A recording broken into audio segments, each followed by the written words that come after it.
Today we're shedding light on COSATU. They'll be sharing information about the two-pot system, which is about the pension fund regime, as well as NHI and anything that affects workers. I think there was a study that was done some few years ago about the loss of especially young people that are joining the workforce, not joining the trade union. Well, COSATU's membership, largely lost our membership because NUMSA left and FAO, so that is why we had lost a bit.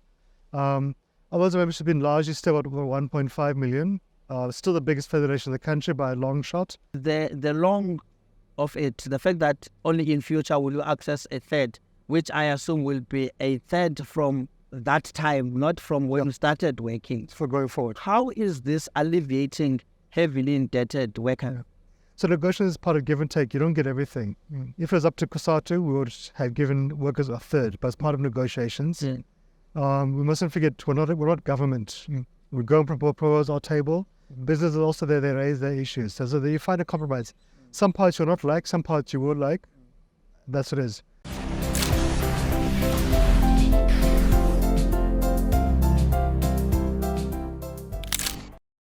Botani, and welcome to the Sheds. Today we're shedding light on COSATU.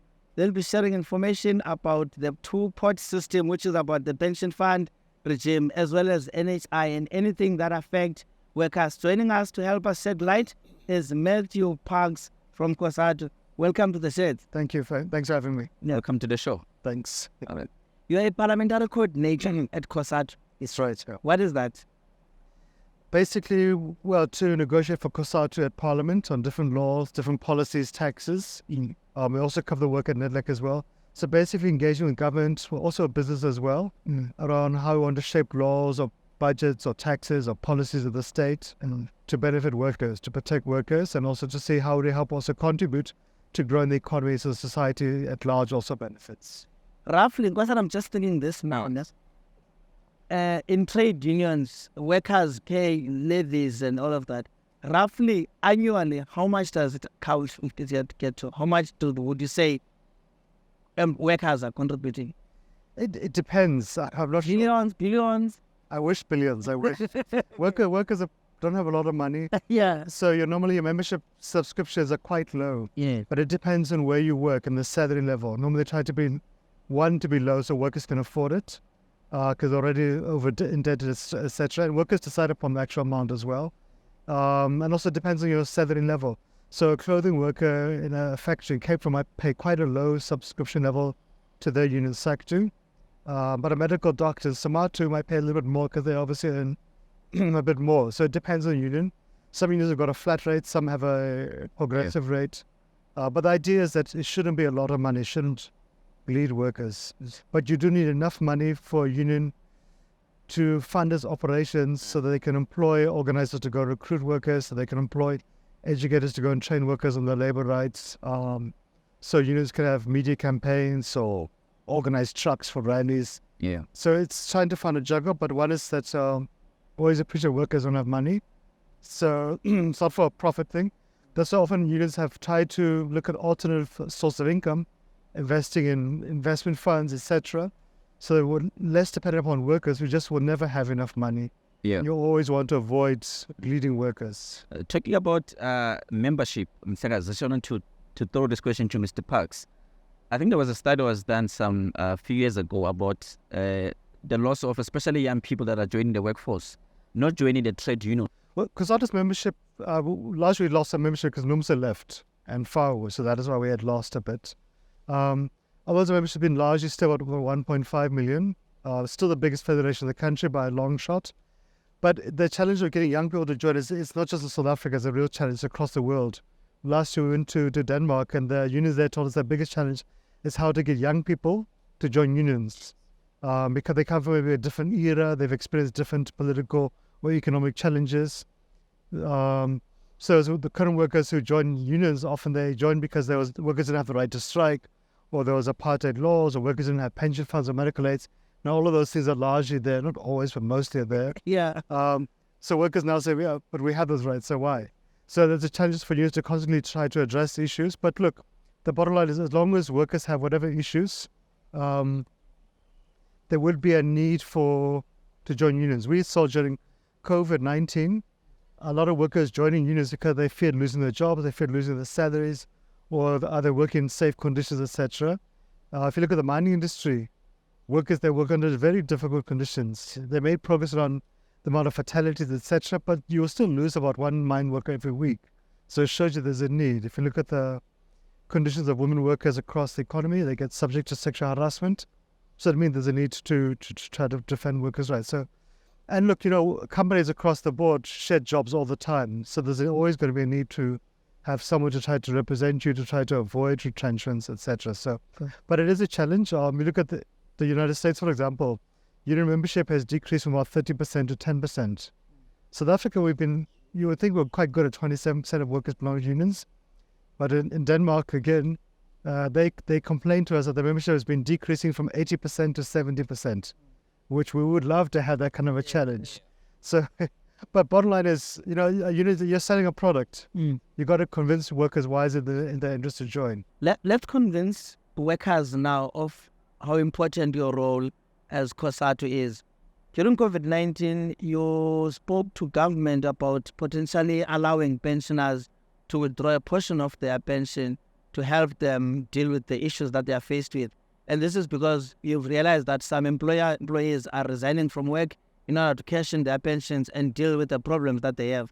Fast forward to this year, it's come to what we now know as a two-pot system, Claras, and you'll explain what that is. Sure. Can you take us through that, and how is that going to help employers, and whether or not it is enough? Yeah. Well, look, it'll never be enough until you grow the economy, that everybody's got a job. It's a decent paying job. Even then, you'll still have challenges. So I don't think we must set the bar too high that it's going to be a magic one. It'll fix everything. It won't. The challenges are really deep.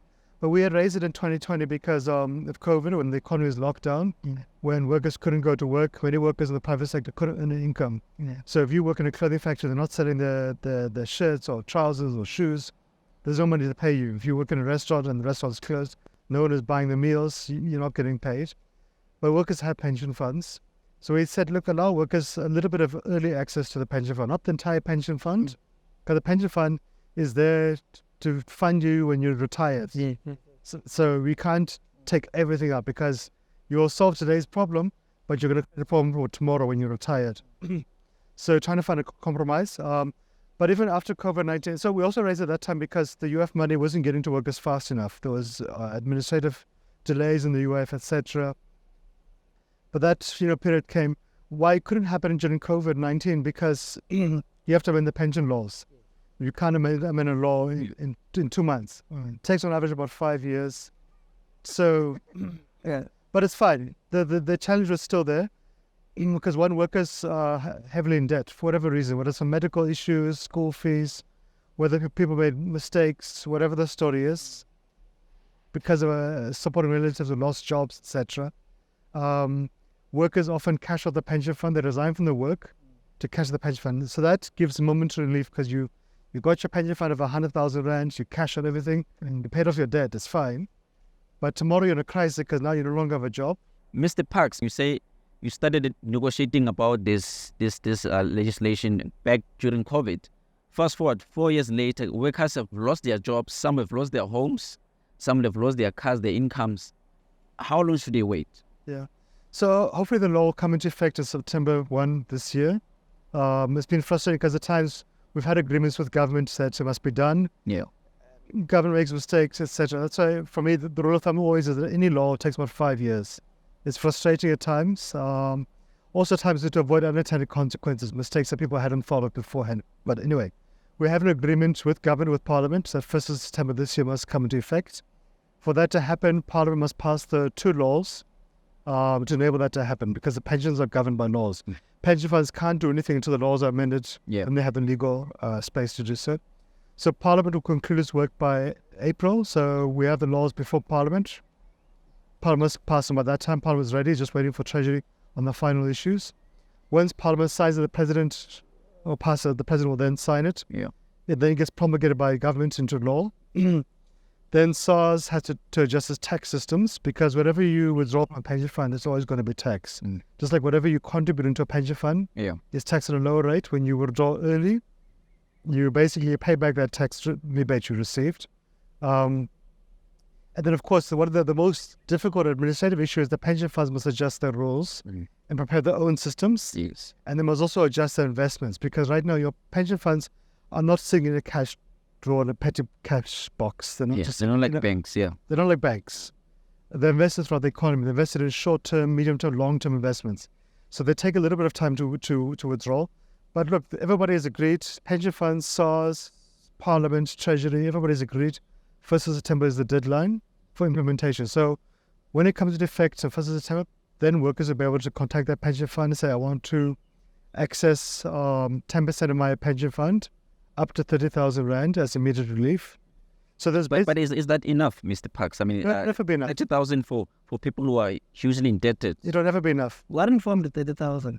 So look, there's a couple of things you have to manage. And the contradictions, and you're not going to find one solution. Because if you said, for example, our bond is 3,000 Rand, then we cash out everything. You can do that. You pay the bond, but then you've got no pension fund.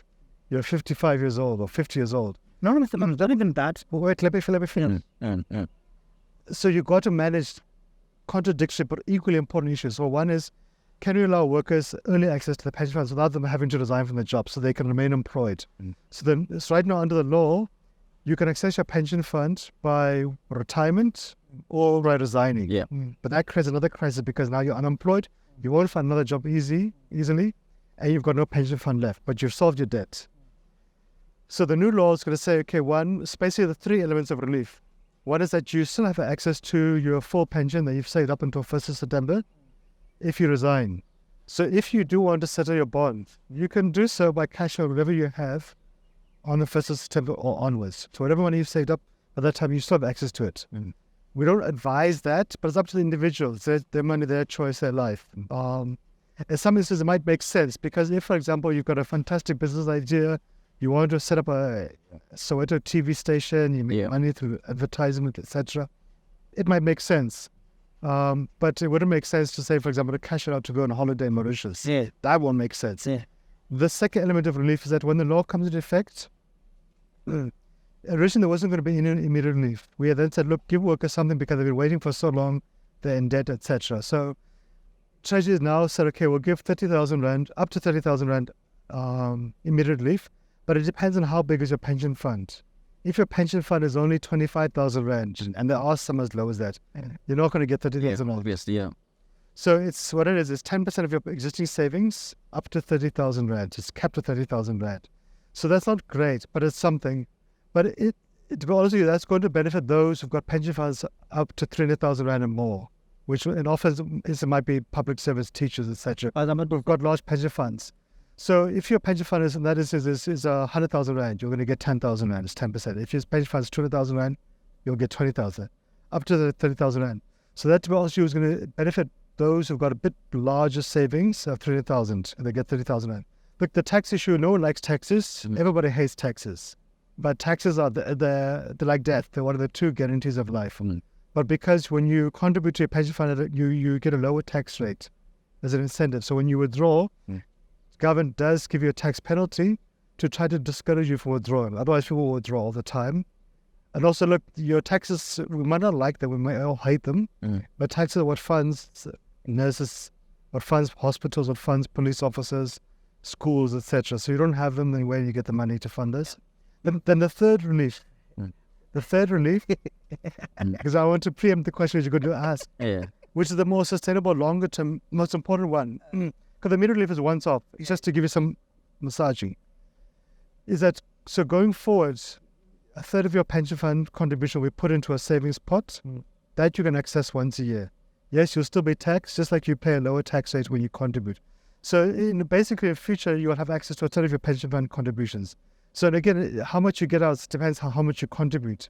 If, for example, for mathematical ease, you and your employer's pension contribution is 6,000 Rand a month, 2/3, 4,000 goes to a retirement pot, which you'll access when you retire or if you lose your job. A third, 2,000 Rand in that case, as an example, would go to a savings pot. That one you can access once a year. The nice thing there is we're giving you more choices. You can choose not to access it this year and it'll roll over to next year. You can choose to only access half of it. The other half you'll keep for another year. Yeah. But right now under the law, you have no choices. Either you wait for retirement or you resign and cash on everything. So here you're basically getting three options of cash out everything you've saved up by September, some immediate relief, and also some once-a-year relief. This is the last thing that don't think of it as going to pay your home loan or car. It's not going to do that. It was never going to do it. It's basically like a 13th check. A 13th check is not going to solve all your problems, but it helps to plug a few holes. And over time, a 13th check, that's something significant to workers who really are struggling. But it's not going to solve a home loan. It's going to solve short-term debt. Mr. Parks, this is what I wanted to ask. And what is the third level or layer of this? I am saying, for instance, this was supposed to have come, and you spoke about this in 2020. The level of indebtedness of workers continues. Sure. When this is implemented now, you are not saying, but I'm not saying they must get the entire full pension fund. I'm keeping it with how you've proposed it, the third. Why don't you say, come the 1st of September, every worker will have access to a third, 1/3 of their pension, all of it, what has been accumulating for that teacher who's been working for 20 years and has accumulated debt, for that municipal employee, for that government employee, for that police, for that correctional services. But those are your workers. I'm not even talking about factory cleaners. I'm talking about people who are carrying. There's also workers too. Yeah, no, they are workers. I'm saying I don't want us to limit it as if the 30,000 is enough because workers are cleaners. I'm talking about people who are carrying the economy of this country, the backbone of this country. Workers are. Now you are saying they can't access the full third only in future. What has been happening, which is to lose employment, continue losing employment. Yeah. So negotiation is part of give and take. You don't get everything. If it was up to COSATU, we would have given workers a third, but it's part of negotiations. Yeah. We mustn't forget we're not government. We go and propose our table. Businesses also there, they raise their issues. So that you find a compromise. Some parts you'll not like, some parts you will like. That's what it is. We had also make a choice. Do we want to continue to negotiate and take another 2-3 years? Or do you want to call it a day and say, let's give workers some relief? Because workers are struggling. They've been waiting 5 years. So even the 30,000 Rand, we had said, give workers at least 50,000 Rand. We could have argued another year, but then what happens to workers wait another year? Maybe you get an extra 10,000 Rand. After inflation, was it worth it? What did government raise as reasons why they can't give a third? So the reason, or 10% of the reason, no, they're getting up to 10%. The reason why is your pension funds are invested throughout the economy. So hotels like Birchwood, Pick and Pay, ShopRite, basically any company which is listed in the stock market. So there's no money. So those companies are propped up by pension funds. Workers' funds are invested throughout the economy. It's basically you've lent money to ShopRite, for example, through your pension fund. So ShopRite can fund its branches, can pay salaries, can buy its goods, etc., and then they return the interest on that money after a few years. So when you withdraw the money early, you're basically telling those companies, pay back the money early. Companies can do that. So workers are wait, let me finish. enriching those companies. Let me finish. Otherwise, you must answer the question. Then you can choose you want to answer the question. Companies can pay back that money, but then there's a consequence. Company might have to close a branch. They might have to retrench those workers. They might have to stop plans to expand operations to hire more workers. That's the one thing. What we also saw during COVID-19, when we said the UF has got 154 billion Rand, let's give money to workers. So we released 64 billion Rand from the UF during that time. But we took a hell of a loss because those investment funds at UF were not just sitting in a desk drawer. They were invested in shares and bonds throughout the economy. So when you cash out early, you forego that interest. You actually take a loss. Maybe if you had waited 2 years, you would have gotten back 10 Rand. When you cash out early, you might only get back 7 Rand. So there's a consequence. So it's not like there's a whole cache of trillions somewhere in a vault it's not available. That. Yeah. So you can tell ShopRite, give us back their money early. And I'm going to pick on ShopRite, company X. Yes. They can do that, but then there's a consequence to those workers at that company who may no longer get paid, may not get the increase. So you got to find the right balance. The PIC, which is the Government Employee Pension Fund and Unemployment Insurance Fund and the Compensation for Injury on Duty Fund, it's basically workers' monies. It's worth 2.3 trillion Rand. If you cash out that thing, the economy of South Africa will shut down tomorrow because that funds everything. Just look at the stock market. On average, the PIC alone, leave aside other pension funds, the PIC alone has about 15% shares of all companies. So it's a complex, it's a messy thing. But look, for us, you're never going to get everything which is 100% perfect. But I say, can we give something? Can we give a compromise which gives a bit of everything to everybody? So one, can we resolve the issue of workers resigning?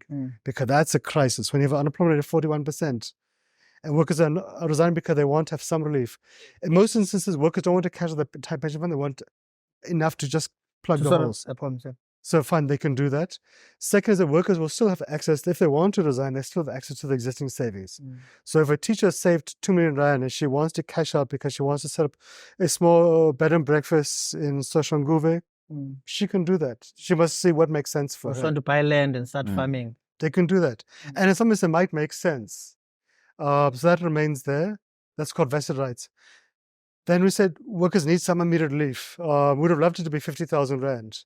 Look, we also were advised by some workers too, some pension funds too, also told us a pension fund can't afford more than 50,000 rand cash. This is what some workers advised us.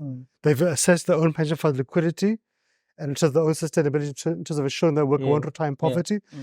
We had wanted 50,000 rand, but at the end of the day, we got 30,000 rand. It's not great, it's not enough. But it's better than 0 rand. Because in the beginning, there was no immediate relief. But look, basically look at it as a 13th check. Even 50,000 rand was not going to settle a bond. Even the smallest matchbox house was not, you're not going to sell for 50,000 rand unless you're very close to settlement thing. But the main thing is going forward is that you're getting a 13th check. And yes, you might mock it, we might say it's little, but when you engage clothing workers who earn about a minimum wage, for them, a 13th check was going to be a huge difference. It might not be, so it depends on your income level, it depends on your levels of poverty, indebtedness, etc. So it's not perfect, but trying to find something, because bear in mind also again that most workers can't afford to retire. You only have about 6% of society who can afford to retire. So we have to find the right balance. We think longer term, after about 2 or 3 years of adjustment, because you don't need to cash out everything, so it's like a savings pot. If you have 50,000 rand, you can say, I want to cash out 25,000 rand. You can leave 25,000 for another day. You can also top up as well. You accumulate the interest. So right now, one of our biggest challenges as a society, if you compare us to China or Singapore or Korea, we don't have a culture of savings. Because workers saying, well, I got to take whatever I have. Why is that? Partly because the system is too rigid. Perfect. Okay. It's either you have your pension fund and wait till you're 65. But then there's no immediate relief when you have trouble, because you always have trouble. There'll always be a medical emergency. Your car breaks down. Your geyser broke in the house. We have no option for workers. So we're hoping this 13 check type option will give relief to workers while still keeping you employed, keeping you contributing, keeping your pension fund intact. So this model is similar to what Singapore has done. That you have access to some relief, not everything, to find a bit of a compromise. So look, it's not perfect. Workers will be disappointed that it's not enough to just settle the bond. It's not going to be the full 1/3 when you're on 1st of September. But it's a compromise, and it's a platform. Look, the other things we want to negotiate in the next round. Can we look at allowing workers to use it for education loans? Because right now in your pension fund, you can take a home loan with your pension fund as a guarantee. When I say, can workers maybe look at using this as a study loan for their children? Because not everybody is covered by NSFAS. NSFAS has its own issues, etc. NSFAS will cover your children, but wouldn't cover yourself. So are there options to say, can we look at that? And that's a useful thing to do, because it's an investment in your children's future. If your children do well, you will do well, etc. Let's jump straight to the, if we've got time, the National Health Insurance. Your view as COSATU, are you in support of the legislation in its current form, NHI? Look, we've supported it, and again, it's not perfect. There's pros and cons. Some people love it, other people hate it. But I think right now our stance is a form that the current healthcare system is broken. Public healthcare caters for about 86% of society. We spend about 250 billion rand, but there's huge problems of vacancies, of long queues. The infrastructure is dilapidated. It's a lot of issues. That's the one issue. Then you have issues of private healthcare, which is, first class is wonderful, but it's very expensive. Only about 14% of society can afford it. Even those who have it, the premiums are very, very expensive. Your premiums a month could be 4,000, 9,000 rand. Yet you still pay Your day-to-day benefits will be exhausted halfway through the year if you've got children. You still pay heavily in co-payments, etc., etc. So the system right now is basically broken. So the idea is how can you pull these two resources together, which is about 500 billion rand. How can you ensure everyone's got access to healthcare, quality healthcare, etc.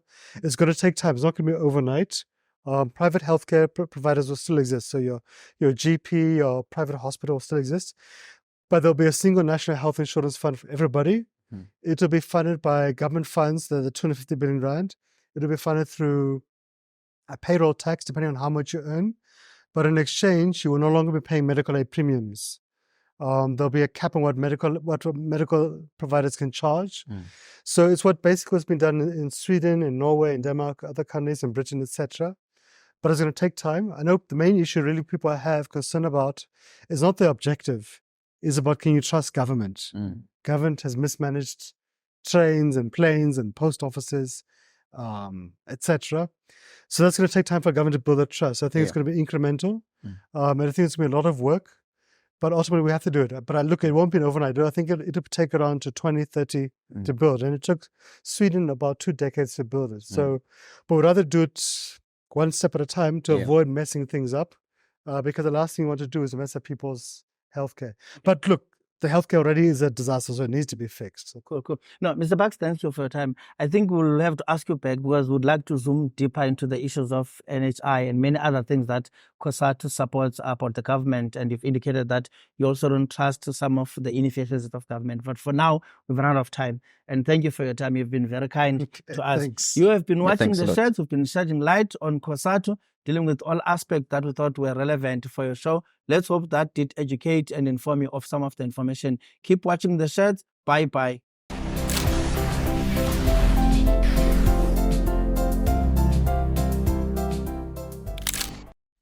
Botani Mawedu, and welcome to the sheds. We are back again, shedding the lights on everything that matters. Is there a possibility to see, as you're unveiling those names, to see your former presidents such as Jacob Zuma emerging in the act? Me, I believe in leaders who emerge out of struggle. I don't believe in people who are made by the media. The ANC is still trying to grapple with power. It is still trying, to cling on to power. And most probably that's why we're also even finding it very difficult for not just only the ANC, but also other political parties coming into the fore when it came to the review of the electoral bill. We are talking about an 80.9 billion budget of the city of Johannesburg. Basically, to run the city, there's about 80 billion, 900 million that is involved. Somebody will ask, what does it mean to preside over a budget this big? I haven't had time to sit back and say, hey man, well done. My focus really has been in ensuring that we are moving forward, we are sustaining. So maybe in December, sitting down with a glass of whiskey, I can say no. At least, I want to ask this, doctor, because I think currently, as you've seen, in our country, especially in the space of social media, you see people coming out having a meltdown of mental illness. Do you think people, because they don't know how to deal with, some they just cause outbursts in those spaces. Do you think maybe the problem is that we're not having much discussion about it, that people, they don't know where to go when they start to experience? The most important thing is that the people, they need to vote in line with the kind of future they want to live in. They can't be voting because of the past or not wanting to participate in voting at all. So what we're saying is the ATM, critically, we need to invest in the future. And the future lies in educating our young people. From the look of things and the researches that has been done, it looks like we won't get an outright majority. The thing was always there, the phrase was there, but we needed to take it, clothe it, because I viewed it as a civic activism with purpose that needed meat. Actually, the breaking point was seeing the people that I looked up to, Baba, subjected into such things, and they had to succumb to it. Amazamazamas is the what meek, or I don't want to say meek. I wonder who are hard workers. South Africa today spends 143 million rand every day paying these so-called independent power producers of renewable energy who deliver zero, because 100% of their power is redundant, meaning it is not usable in the grid. I've got 3 clean audits. I've finalized more than 60,000 complaints and issued 412 reports. And by last year, it was only 14 or 17 which were set aside. And it's not even a percentage. I think 30 years or so now down the line, the time to review the Constitution has come.